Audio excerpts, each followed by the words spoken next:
Hi guys, John from Common Sense Media here. Make sure you subscribe to join the home of Brexiteers. So this is going to be a little bit of a different type of video. I'm going to talk about a couple of Labour Party news stories.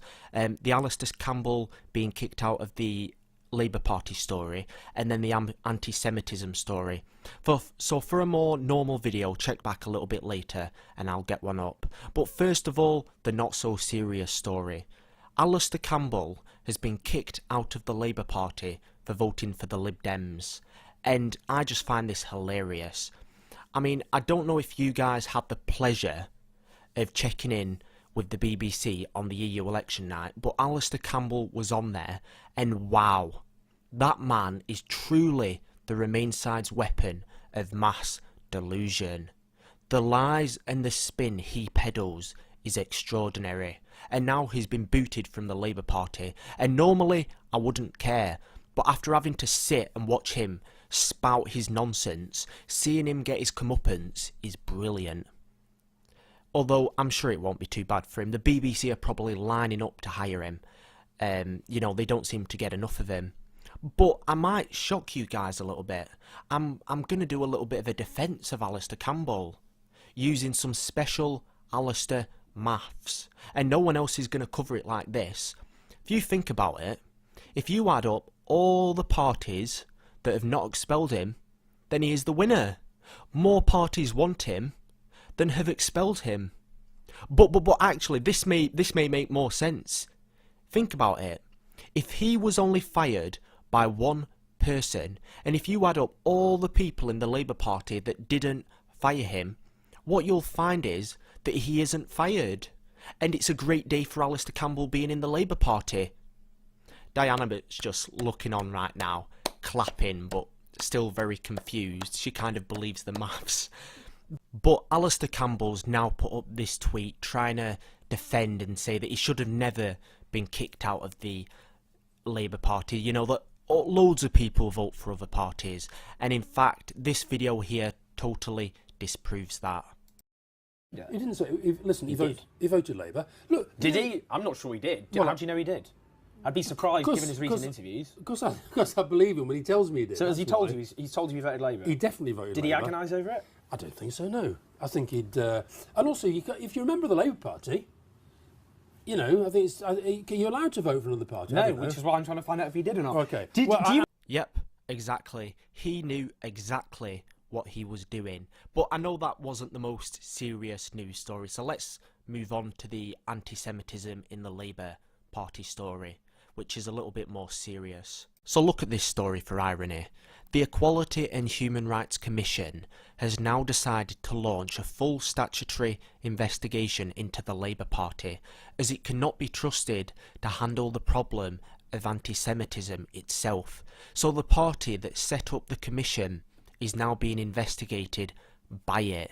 By the way, the last party to have a statutory investigation against it was the BNP, so this is a dark day in the history of the Labour Party.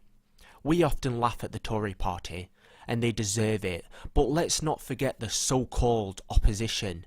In my view, they are in fact nothing but the party of Islington elitism, Brexit indecision and anti-Semitism. And all these three things are now slowly eating away at the Labour Party. Their Islington elitism means that working class people, especially in the north, no longer feel connected with the Labour Party. A majority are now going over to the Brexit Party and some to UKIP. Also, their Brexit indecision has alienated people in the Northern Heartlands. This has led to even more loss of voters in the European elections to the Brexit Party. Look, if the Tory party wasn't so pathetic, the Labour Party would not just not be leading the Westminster polls, they would also be a laughingstock even more than they are. And if the Tory party had followed through on Brexit, we may just be living in a one-party state right now. You know, I got a comment yesterday, funnily enough, because this story hadn't come out yet, and it sort of said, do you think the Labour Party are actually anti-Semitic, or is that something just the papers have made up?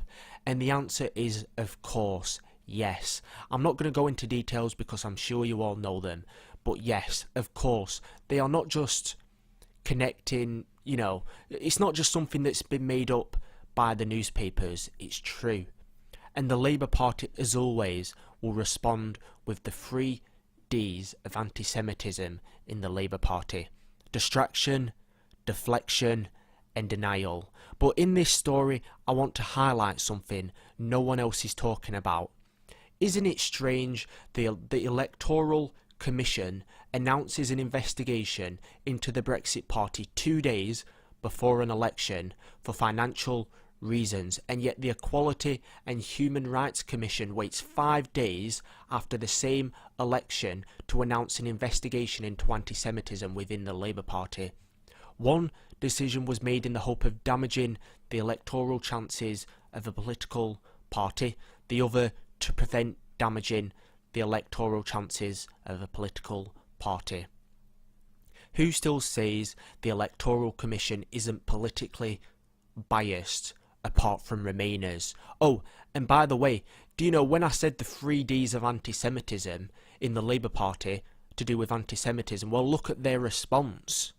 This response team seems to cover all 3 to me, and it also seems to be bribery. Anyway, I think it was important to cover some Labour Party news for once, and to remember that the Brexit Party and the new movement that's forming is not only fighting the Tories, but it's fighting the Labour Party as well. And the Labour Party, believe me, are not in a good position. Their northern heartlands are falling away, abandoning them in droves. And this is the time for a new political force, no matter who it might be, to pick up these voters and give them a home. Because most of these people are Brexiteers.